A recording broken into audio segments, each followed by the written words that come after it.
Olá, é, bom dia. Então vamos começar a nossa live, tá? Então hoje a gente vai falar sobre as mucopolissacaridoses, tá bom? Então, que bom, tô vendo várias pessoas já conhecidas, tá? Por favor, fiquem sempre à vontade aqui, é uma conversa, tá? Então gostaria muito que vocês participassem. Eu sou médica geneticista, para quem não me conhece, meu nome é Luísa Lafajesse de Camargo Pinto.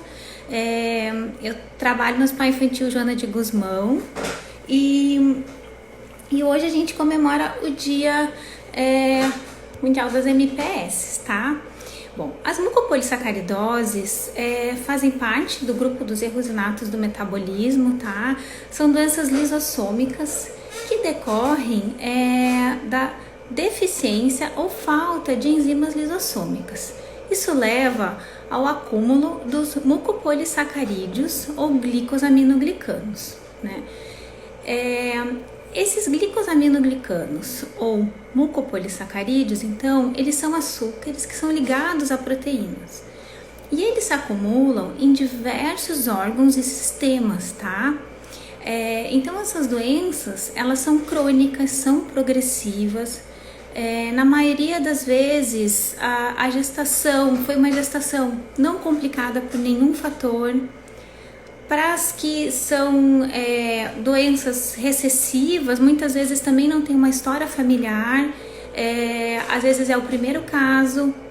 Para a MPS II, que é ligada ao cromossomo X, essa pode ter uma história familiar importante de recorrência ou de outros filhos ou de primos, tá? E quando a gente vai ver, como eu estava falando, ela é um grupo de doenças, tá? E a gente sabe que a gente tem 7 tipos decorrentes de 11 deficiências enzimáticas, tá? Elas guardam entre si, né, algumas semelhanças, por isso estão no mesmo grupo, tá? Mas, por outro lado, elas também apresentam diferenças clinicamente, tá? Há muito tempo atrás eu participei de um congresso que eu achei muito fantástico, porque é uma doença bastante visual. Então, o médico geneticista, principalmente que fez a formação em erros inatos, ele é treinado, né? Ele visualiza essas alterações, tá? Só que, por outro lado, muitas vezes o diagnóstico é difícil também, porque são sinais e sintomas que podem pertencer a qualquer doença da faixa pediátrica, tá? Então, a gente sempre orienta que tem que observar a evolução. Então, a maioria dos pacientes acaba fazendo o diagnóstico tardiamente, porque demanda a questão que fica para o exame físico, as características, tá? Mas quando a gente vai conversar com essas famílias, essas crianças já tiveram múltiplas intercorrências, já passaram por muitos profissionais. Então, assim, que tipo de intercorrência dessas crianças geralmente passam, né? Então, assim, hérnia umbilical, hérnia inguinal, né? A questão da hepatomegalia, ou às vezes esplenomegalia associada, então abdômen volumoso. Algumas podem ter atraso do desenvolvimento, né? Também a questão assim, das contraturas articulares, então às vezes estão vendo essa progressão, né, da questão das contraturas. A questão além do atraso, né, pode ter também a questão da deficiência auditiva, alterações visuais, tá? Cardiopatia, múltiplas internações por infecções respiratórias de repetição, pneumonias, otites, né? Então, assim, é um quadro clínico muito florido quando a gente, a partir daquele momento, começa a conversar com os pais, tá? Mas onde é que ele estava, né? O que aconteceu para chegar até aqui, tá? Então, é muito importante a gente estar atento para fazer o diagnóstico precoce dessas doenças, tá? Porque, como é uma doença crônica e progressiva, então a gente precisa muito de todos os profissionais estarem alertas, né? Principalmente os profissionais gerais, né? Os não especialistas. Oi, Daphne, oi, tudo bom? Então, assim, é muito importante, né? Para a maioria dos estados brasileiros, a gente não tem esse teste ainda na triagem neonatal. Então, as famílias têm que ir atrás, né? Buscar esse diagnóstico de outras maneiras, tá? Então, a gente tem o apoio, né, para fazer esse diagnóstico, tá? Então, é muito importante, esse diagnóstico pode ser feito pelo SUS, tá? Sem custo, né? A gente tem o apoio para fazer, então a gente tem que ser encaminhado, na verdade essas crianças têm que ser encaminhadas. Então, assim, reforço de novo, sinais e sintomas que podem pertencer a qualquer grupo de doenças, tá? Qualquer faixa pediátrica, às vezes adultos, casos mais leves muitas vezes são identificados mesmo mais tardiamente, né? E depois dessa questão do diagnóstico clínico, da suspeita clínica, como é feito esse diagnóstico então? Bom, esse diagnóstico, ele é feito da seguinte maneira: a gente tem a urina, que faz a triagem. Lembra que eu falei no início, né? É uma doença lisossômica de depósito, né? Do depósito dos glicosaminoglicanos ou mucopolissacarídeos. Então, na urina, a gente vai ver o aumento desses GAGs, tá? E quais tipos de GAGs, tá? E de acordo com isso, a gente vai pedir a deficiência enzimática específica, tá? Então, é muito importante, a gente precisa dos dois exames. Precisa da urina e precisa do exame de sangue, tá? A urina, a gente sempre orienta que não precisa ser... muitas vezes a família vem de longe, tá? Não consegue coletar no dia, tudo, não tem problema, desde que armazenada, né, adequadamente, tá? Mas a gente precisa daquele potinho cheio, né? Então, assim, como eu tava falando, né, são as doenças lisossômicas, tá? Lembrem, a gente tem 7 tipos, tá? Então, a gente tem a tipo 1, a tipo 2, a tipo 3, a 4, a 5 a gente não tem, na verdade foi classificada erroneamente, né, era tipo 1. A gente tem a tipo 6, né, a 7 e a 8 a gente também não tem, e a 9, tá? O que elas têm em comum e de diferente entre elas, tá? Então a gente tem que, muitas vezes as famílias questionam, a tipo 1 é mais grave, como é que é essa gravidade, essa classificação, o que tem para ser classificado? Bom, foi a ordem que elas foram descobertas, tá? Se bem que a tipo 2 foi um pouquinho antes que a 1, mas enfim, tá? Dentro da tipo 1, tá? A gente tem formas que acometem o sistema nervoso, que causam atraso, e tem formas que não acometem tão gravemente e que não acometem, tá? Então é muito importante a gente entender que dentro de cada MPS a gente tem um espectro clínico, tá? A gente tem uma diferença entre os pacientes, né? De gravidade, de sinais e sintomas, tá? Então, a tipo 1, a gente tem a síndrome de Hurler, que caracteriza-se por ter realmente esse comprometimento neurológico, tá? Em algum momento da vida vai ter, ou essa criança vai ser identificada pelo atraso, ou pela questão da regressão dos marcos de aprendizagem, tá? Pelo fenótipo também, né? Essa característica do depósito, né? Também leva ao acometimento multissistêmico, tá?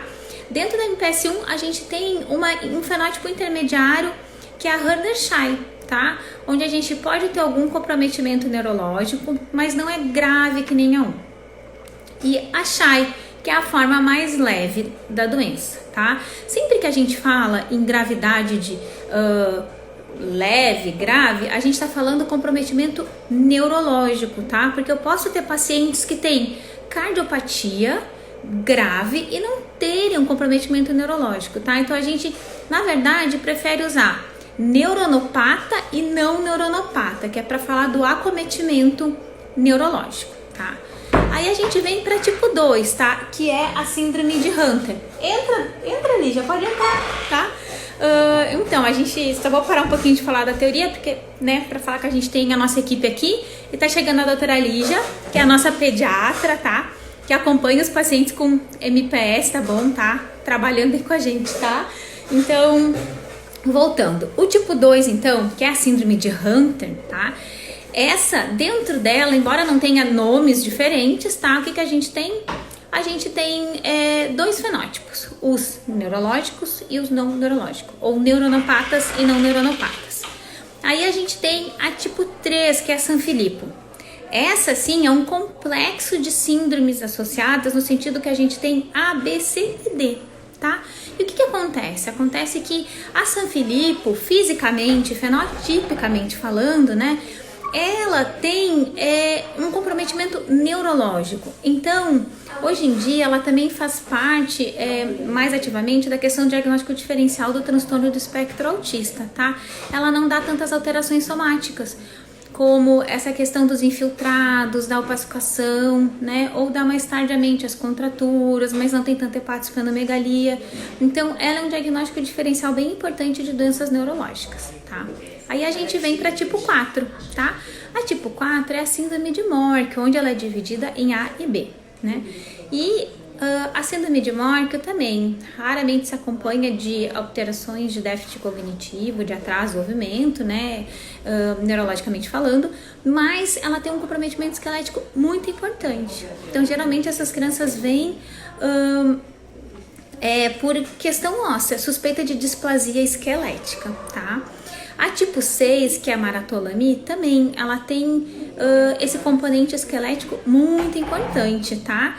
Então, na verdade, são crianças que geralmente são encaminhadas pela questão da displasia.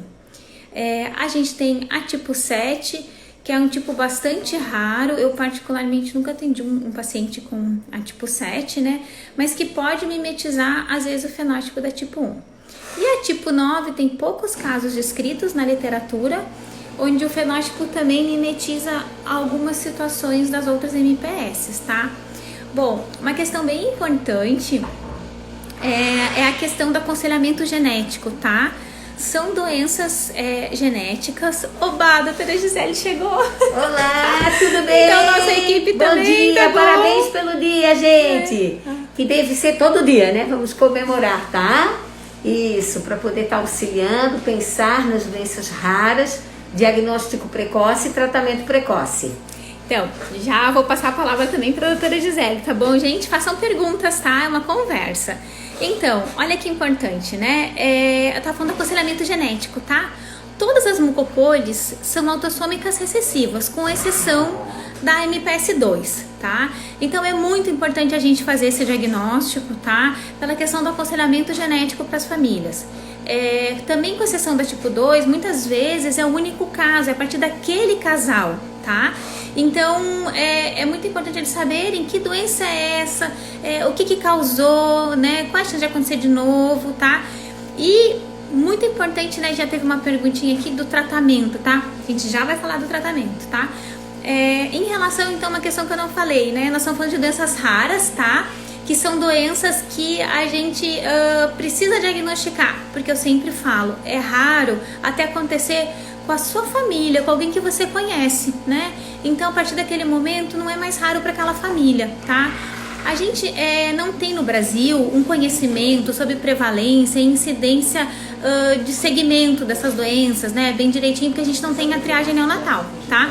Mas, assim, a gente sabe que em termos de prevalência, a gente tem diferença, tá? Desde, assim, de qual tipo é mais comum, né? E qual tipo é mais raro, mesmo todas sendo raras, tá? Então, é muito importante saber que aqui em Santa Catarina, por exemplo, né, o tipo mais comum é a síndrome de Morkel, tá? E a gente sabe que no estado do sul, né, na região sul do país, né, a gente tem uma raridade maior para tipo 6, tá?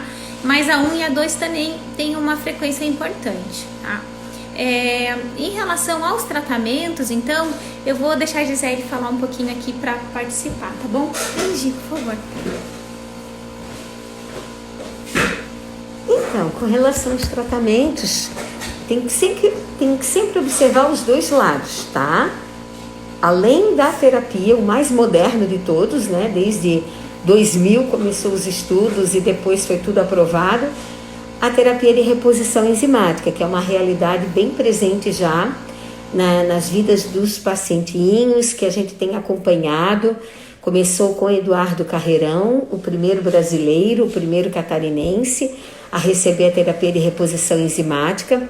Começou através de um estudo experimental e depois foi aprovado. Então, nisso veio numa crescente grande, né? Quem acompanha sabe de todas as conquistas das mucopolissacaridoses em termos de reposição enzimática, ou seja, o que está deficiente na enzima, você está fornecendo via endovenosa. Mas o que eu quero mais frisar, além da TRE, da terapia de reposição enzimática, é a terapia de suporte. Não podemos esquecer que essa criança precisa, o paciente necessita da intervenção de várias especialidades. Ela tem que ter o neuro, ela tem que ter o neurocirurgião, necessita do oftalmologista, do otorrinolaringologista, necessita muito do bucomaxilofacial, do odonto, cardiologista, pneumo, gastroenterologista, ortopedista e a todas as equipes relacionadas à estimulação adequada do paciente, em termos de habilitação e reabilitação. Fisioterapia, tem que garantir, não pode ser só a enzima, tem que garantir a fisioterapia, a fonoaudiologia, a terapia ocupacional, a pedagogia, a psicopedagogia e a psicologia, dando um suporte para toda a equipe, para a família e para o paciente. Então é muito importante que os pais lutem, além da terapia de reposição enzimática, garantir esse direito. Ainda agora de manhã nós estamos com 3 pacientes infundindo. Uma das mães foi bem clara, ela disse que ela precisou lutar com a fisioterapia e ela está conseguindo, gente, com a prefeitura. Então as prefeituras têm que ser cobradas com relação ao apoio fisioterápico, fonoaudiológico, psicológico, pedagógico dessa criança, tá? Em épocas de coronavírus, o ideal é em casa, né? Fisioterapia domiciliar, com todas aquelas EPIs, equipamentos de proteção, garantindo a integridade da criança, da família, desse profissional também, porque afinal de contas o que ocorre? Ele paramentado com tudo que é o adequado, ele vai estar levando para essa criança saúde, cuidando dessa criança, como cuidando de alguém que ele vai lá depois também, né? Ele vai se tirar aquele paramento, vestir novo paramento, para poder cuidar de outra criança. Luísa, quer complementar, não? Tem uma pergunta aí que você quer responder? Quais exames podem ajudar no diagnóstico? A gente está trocando, tá, turma? Então, a questão do diagnóstico, né, é muito importante que, como eu estava falando, ele não vai aparecer nos testes da triagem neonatal que são feitas pelo SUS, tá? Então, na verdade, a gente tem que ser encaminhado para centros de referência, onde a gente vai fazer a triagem pela urina e, através desse exame na urina, a gente vai poder fazer a dosagem da enzima específica. Juntamente com isso, a gente pede as mutações também, tá? Mas elas não são necessárias para o diagnóstico, tá? Uma questão também bem importante, né? Que a gente falou no de... Não tô gripada. Que a gente falou no de evento de doenças raras, tá? Sobre a interrupção da terapia de reposição enzimática. A gente interrompeu no momento mais crítico da questão do Covid. E agora a gente está retomando com os devidos cuidados, tá? Então é muito importante, tá? Para quem tem, né, um filho com doenças de erros inatos do metabolismo e MPS que a gente está falando agora, fiquem o máximo em casa, se cuidem, usem máscara, lavem as mãos, né? Se protejam, tá? Lembrem, vocês podem ter esse comprometimento, né, do pulmão, das vias aéreas, esse risco maior para as infecções, tá? Então a gente atenta para isso, tá? Se cuidem muito. Tem uma pergunta bem interessante aqui, se o diagnóstico aparece no teste do pezinho ampliado, tá? Vai depender de qual teste está sendo feito, tá? Muitas vezes é feito aquele exame de triagem, tá? Que são os testes de triagem dentro do próprio teste do pezinho. Esses exames, eles têm muito falso negativo e falso positivo.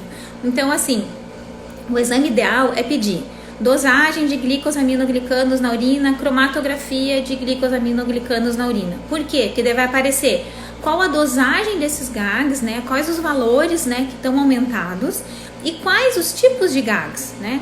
Porque, embora eu não tenha falado especificamente, mas a gente sabe que a classificação das MPS é dada primeiro, né? Quais GAGs são excretados, né? Então, por exemplo, para MPS1, MPS2, né? E MPS6, né? Todos têm dermatansulfato, tá? E a MPS1 e a MPS2 tem heparansulfato. A MPS3 tem heparansulfato. Então, conforme a MPS, a gente já consegue direcionar. E para quem tem mais experiência, então tem a parte clínica, tá? Eu tava aguardando a equipe chegar, né? Mas assim, para quem não sabe, a gente é um dos centros de referência para doenças raras desde dezembro. A nossa equipe é composta pela doutora Gisele, que é a nossa geneticista, Gisele Rosane de Luca, a doutora Lígia, tá? Que é a pediatra, eu, né? É a pediatra intensivista, né? A gente também tem o suporte de vários profissionais, como a doutora Gisele está falando da equipe, né? Onde eu não consigo nominar porque eles são muito presentes, então a gente precisa de uma equipe de ortopedia, né? Vai lá, a gente encaminha, né? A gente precisa de, enfim, de otorrino, né? Então a gente tem uma equipe muito importante e presente. Também a gente tem a nossa equipe de infusão, tá? Que também os pacientes vêm no hospital dia realizar a infusão, tá? E também realmente eles estão muito presentes aqui, tá? A mãe da Lúcia, né? Que é querida, um diagnóstico mais recente, digamos assim, tá? E muito obrigada pela participação de vocês. Então, eu não sei se eu respondi todas as perguntas, tá? Mas se eu não respondi, podem mandar de novo que a gente vai conversando, tá? O que a gente espera, então? A gente espera que a gente possa ampliar o nosso teste do pezinho, tá? Isso é uma das coisas que a gente mais quer, né, doutora Gisele? Sim. Que a gente possa, assim como outros estados brasileiros, a gente possa incluir doenças que têm tratamento, tá?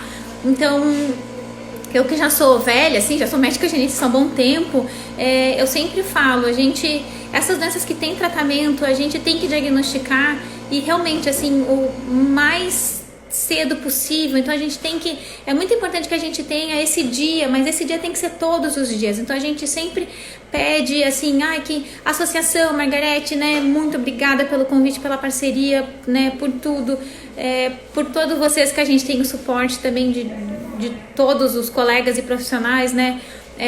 Por que é tão importante, tá? Porque realmente a gente tem que divulgar, né? Eu sempre falo, a gente não tem, na maioria das escolas médicas, não tem ensino de genética médica. Como é que você vai querer que um profissional faça o diagnóstico se não tem um ensino de genética médica nas universidades? Então, como é que a gente tem que fazer? A gente tem que mobilizar, né? Fazer eventos como esse, né? De lives, de aulas e tudo que a gente possa movimentar. Lembrar, muito desses pacientes estão nos postos de saúde, não conseguem chegar até aqui. Então, a gente também, Karine, tá, Renata, todo mundo, né? Então, a gente precisa muito da ajuda de vocês, sabe? Mães, se unam, né? Ajudem a gente como profissionais a poder, né?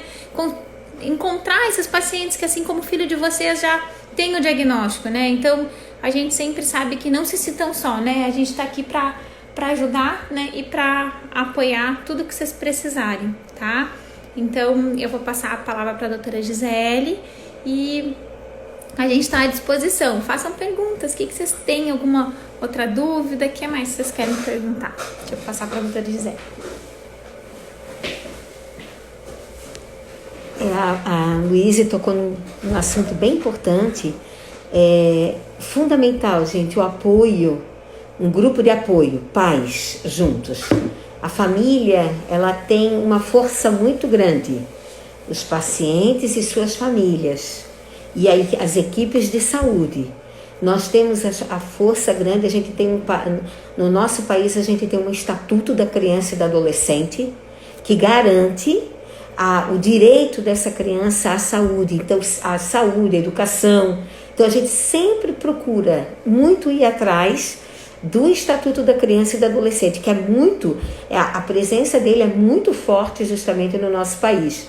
E a gente precisa muito garantir para a nossa criança, tá? Dentro desse Estatuto da Criança e do Adolescente, reza ali o artigo 11, inciso 2. Gravem, artigo 11, inciso 2. É esse que fala que incumbe ao poder público fornecer o que for necessário para a criança, o que for necessário em termos de tratamento, prótese, órtese, tudo que for necessário. Então é com ele que a Associação Catarinense de Mucopolissacaridose, a Associação Catarinense de Doenças Raras, ou seja, o que eu quero dizer com tudo é que bom que essa associação é excelente, ela é forte e é com elas que a gente precisa estar sempre se apoiando, tá? Justamente por isso. Temos o Estatuto da Criança e do Adolescente e temos a nossa lei maior, que é a Constituição Brasileira. Então, sempre lutar dentro lá do seu município, no que for necessário. A criança precisa de fisioterapia domiciliar? Vamos atrás. Ela precisa de uma psicóloga que não está conseguindo? Vamos atrás. Ok? E sempre contando, lógico, com os especialistas, né? É muito importante, tá? O laudo do profissional da saúde, ele tem força para que o pai e a mãe consigam todos os seus objetivos com seus filhos. Tem gente fazendo pergunta, será? Deixa eu ver. Entrou isso. Bom, então, né, como a doutora Gisele falou, eu vou só tocar no assunto a questão dos tratamentos, que é muito importante, né? Às vezes a gente não tem a questão da terapia específica, né?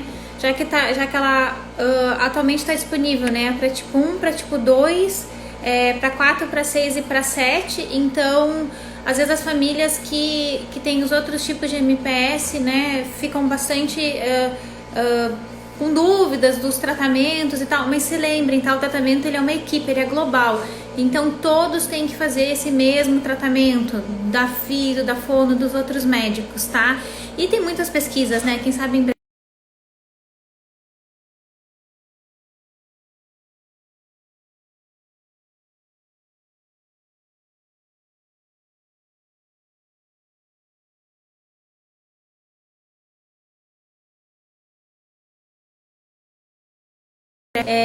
a gente conta também com suporte, assim, aqui também da associação da Margarete, da Aline, da Gabi, enfim, né, de todas as pessoas, né. Eu acho que a gente tem muito suporte, assim, que a família acaba sendo única, né, a família das MPS, assim, eu vejo que tem bastante união e a gente está aqui à disposição no Hospital Infantil Joana de Guzmão para poder atender todos e se cuidem, tá bom? Então, a gente queria encerrar, né? Isso, muito obrigada, gente. Contem conosco sempre, toda a equipe do Hospital Infantil. Estamos juntos. Parabéns pelo dia. Tchau, muito obrigada, tá bom?